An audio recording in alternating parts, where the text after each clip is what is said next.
Welcome, today in front of me Xiaomi POCO M3 Pro, and I'll show you how to enable or disable a dial pad or keyboard sounds.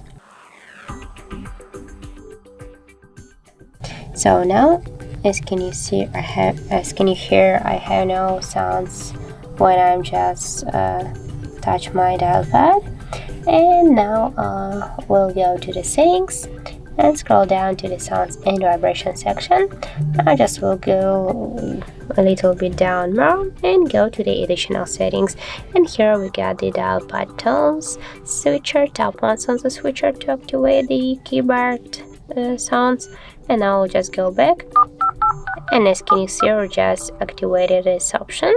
And if you want to just turn it off again, tap here one more time on the switcher, and that's it. And now if we'll go back, we can hear the dial pad sound. So that's how it looks. If you find this video helpful, remember to leave a like, comment and subscribe our channel.